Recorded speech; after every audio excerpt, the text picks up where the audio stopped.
آج نبی پاک صلی اللہ تعالیٰ علیہ وسلم کی چند حدیثیں میں آپ کے سامنے رکھ جاتا ہوں. آپ کو اندازہ ہے وہ صحابہ جب حضور سے محبت کرتے تھے تو کیا کیا چیزیں لے کر کے بارگاہ میں حاضر آتے. انہیں بھی تو اندازہ تھا کہ ان کی بھی اپنی لائف ہے, ان کے بھی بیوی بچے ہیں. آج جیسے بہت سارے لوگ یہ سمجھتے حضور کی عزت کی بات آئے, ارے دکان کون چلائے گا, بزنس کون دیکھے گا, کھیتی باڑیاں کون کرے گا, ہمارے بچوں کو کون پالے گا. صحابہ کی کھیتی باڑیاں نہیں تھی, ان صحابہ کے بیوی بچے ماں باپ نہیں تھے. سب ہونے کے باوجود اگر رات کے وقت حضور کی طرف سے اعلان ہو جاتا, وہ نئی نویلی دلہنوں کو بھی رخصتی اور انہیں الوداع کہہ کر کے میدان جنگ میں اتر جاتے تھے.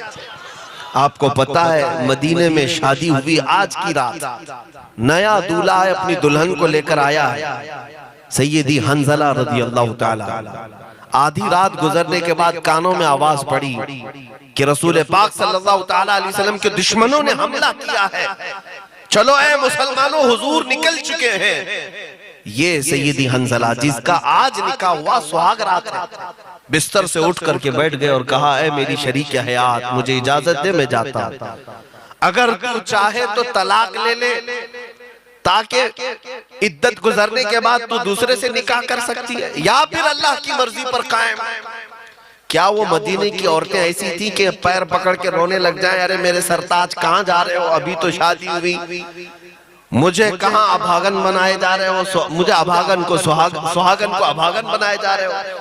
نہیں میرے عزیزوں, اس خاتون نے کیا ایمانی جذبہ دیا, کہا میرے شریک حیات دنیا کی زندگی میں تو آپ نے مجھے شریک کر ہی لیا, آخرت کی زندگی سے الگ کیوں کرتے ہو.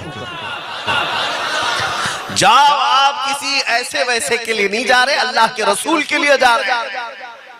طلاق کی ضرورت نہیں, میں انتظار کروں گا. آپ اگر صحیح سلامت آ گئے تو فخر سے غازی کی بیوی کہلاؤں گی, اور اگر اللہ کی مرضی آپ کی شہادت میں ہے, شہید ہو گئے, تو بھی مجھے فکر نہیں, میں فخر سے مدینے کی عورتوں میں شہید کی بیوہ کہلاؤں گا. میرے عزیزو, آدھی رات اپنی بیوی کے ساتھ گزار کر کے جو دولہا میدان جنگ میں اتر گیا, وہ میدان کھیلنے کا میدان نہیں ہے کہ گیند کھیل کر کے واپس آ جائیں. تلواروں کی جھنکار وہاں پر تیزے اور بھالے, آوازیں ایسی کہ جان ہتھیلی پر لے کر کے ہر جوان اترتا تھا. یہ حنظلہ بھی دن بھر لڑتے رہے. این دوپہر کے وقت آپ کے گلے پر نیزہ لگا اور شہید ہو گئے. ایک رات کا دولہا شہید ہو گیا, ایک رات کا دولہا میدان میں شہید ہو گیا. لیکن جانتے ہیں حضور پاک صلی اللہ تعالیٰ علیہ وسلم اس شام کو جب لاشیں اکٹھا کر رہے تھے, صحابہ نے کہا حنظلہ کو ہم نے شہید ہوتے دیکھا, لاش نہیں مل رہی ہے.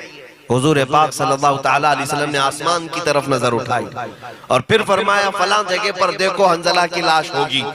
صحابہ گئے تو دیکھا حنظلہ کی لاش تھی, لیکن کیسے, انہیں غسل دیا ہوا تھا, ان کے جسم سے پانی ٹپک رہا تھا, شہید ہے. اٹھا کر کے لائے. حضور پاک صلی اللہ تعالیٰ علیہ وسلم نے فرمایا مرحبا یا غسیل الملائکہ, اے حنظلہ جس کو اللہ کے فرشتوں نے غسل دیا. وہ میدان میں لائے گئے. ایک سوال ہوتا ہے, شہید کو غسل نہیں دیا جاتا, شہید کو انہی کپڑوں میں بغیر غسل کے دفن کیا جاتا ہے, یہ اس کی عزت ہے, یہ اس کی حرمت ہے. لیکن یہ حنظلہ کو فرشتوں نے غسل کیوں دیا؟ حضور پاک سے صحابہ نے پوچھا کہ آپ ہی نے فرمایا شہید کو غسل نہیں ہوتا, پھر انہیں غسل کیوں دیا گیا؟ نبی پاک صلی اللہ تعالیٰ علیہ وسلم نے فرمایا یہ موت کا غسل نہیں, جاؤ اس کی بیوی سے پوچھو, پتا چلے گا یہ اپنی بیوی کے ساتھ رات گزار رہا تھا, اس پر غسل جنابت واجب ہو چکا تھا, لیکن اس بندے نے اس طلب میں کہ رسول سے پیچھے نہ ہو جاؤ بغیر غسل کیے میدان میں آ گیا تھا. نہانے میں تاخیر نہ ہو جائے کہ رسول اللہ کی جماعت آگے نہ نکل جائے, میں پیچھے نہ رہ جاؤں, اس طلب میں یہ بغیر غسل کے میدان میں چلا آیا. اور جب اس کی شہادت ہوئی تو اللہ نے فرشتوں کو حکم دیا کہ اے ملائکہ اسے اٹھا لاؤ اور جنت کے پانی سے اس کا غسل جنابت عطا. میرے عزیز یہ قربانیاں کس کے لیے تھی؟ یہ میرے مصطفیٰ کے لیے تھی۔ یہ باتیں میں اسی لیے عرض کرتا ہوں، بار بار عرض کرتا ہوں، ہمارے مجمع میں وہ بچے پیدا کرو، وہ نوجوان پیدا کرو جو رات بھر گیم کھیل کر عیاشی کرنے والے نہیں، بلکہ اپنی آنکھیں رکھے ہوں تو دیدار مصطفیٰ کے لیے رکھے ہوں، اپنے بازوؤں کو سنبھالا ہے تو میرے مصطفیٰ کی عزت کے لیے سنبھالا، اپنے جسم کو رکھتا ہو تو میرے مصطفیٰ کے لیے وقف کر کے رکھتا ہو، بلکہ حضور کو اگر وہ حاضر و ناظر مانتا ہے تو ایسے جوان ہمارے محلے میں ہمیں چاہیے جو پل پل یہ کہے یا رسول اللہ، دہن میں زبان تمہارے لیے، بدن میں ہے جہاں تمہارے لیے، ہم آئے یہاں تمہارے لیے، اٹھے بھی وہاں تمہارے لیے۔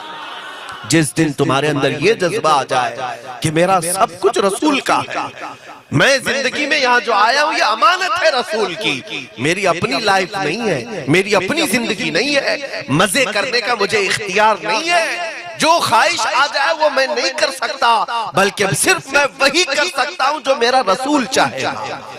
میں اپنے رسول کی مرضی پر جینے کے لیے دنیا میں آیا ہوں۔ جس دن تمہارا یہ احساس بیدار ہو جائے میرے عزیزوں، پھر دیکھنا ایک ایسا انقلاب آئے گا غلامان مصطفیٰ سے، ایک ایسا انقلاب آئے گا غلامان محمد سے، جس کو دیکھ کر کے پہلے بھی کہا گیا تھا کہ دیوان گانے عشق محمد کو دیکھ کر گھبرا گئی ہے گردش دوراں کبھی کبھی، گھبرا گئی ہے گردش دوراں کبھی کبھی۔ حضور کے غلاموں کا حال یہ تھا کہ ان کا مقصد کرسی حاصل کرنا نہیں، زیور حاصل کرنا نہیں، شہادت ہے مطلوب و مقصود مومن، نہ مال غنیمت نہ کشور کشائی، ان کا حال یہ تھا۔ ایک صحابی کی بات کرتا ہوں، حضرت عقبہ بن نافع رضی اللہ تعالیٰ، یہ نکلے مدینے سے چند سواروں کو لے کر علاقہ فتح کرتے ہوئے پرچم اسلام لہراتے گئے، مصر کی سرزمین پر آئے اور دریاؤں کو عبور کر لیا، جتنا علاقہ طے کر سکتے تھے سب طے کر لیا، پرچم اسلام لہرایا، اور رات کے وقت اپنے چند ساتھیوں کے درمیان بیٹھ کر چاند کی طرف دیکھتے ہیں۔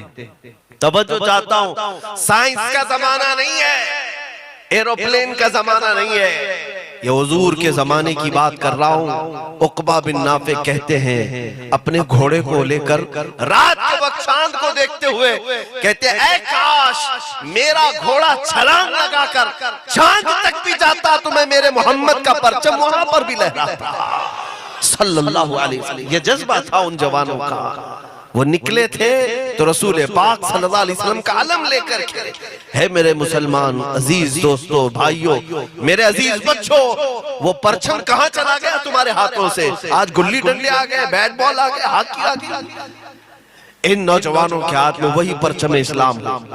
اسی لیے گنگناتا تو ہے ہر بچہ، اونچے میں اونچا، اونچے میں اونچا نبی کا جھنڈا گھر گھر پر لہرا، اور یہ پرچم صرف یہ نہیں ہے کہ ہر ایک کپڑے کا ہے، وہ پرچم اخلاق مصطفیٰ کا ہے۔ نبی پاک صلی اللہ تعالیٰ علیہ وسلم کی محبت میں جب تم آؤ گے تمہارا چہرہ ہی پرچم بن جائے، تمہارے ہاتھ ہی پرچم بن جائیں۔ اس لیے میری تقریر کا خلاصہ لب لباب یہی ہے کہ محمد سے وفا تمہیں تو ہم تیرے ہیں، یہ جہاں چیز ہے کیا لوح و قلم تیرے ہیں۔ بات کرنا اب زندگی میں تو صرف نبی کی بات کرو، حضور پاک صلی اللہ علیہ وسلم کی بات کرو۔ کچھ جگہ پر میں کہتا ہوں شاعر حضرات بھی آتے ہیں، نقیب حضرات بھی آتے ہیں، میں یہاں کے متعلق نہیں کہہ رہا ہوں، تجربہ ہے، روز اسٹیج شیئر کرتے ہیں، روز ممبروں پر بیٹھتے ہیں، کچھ لوگ مائک لیے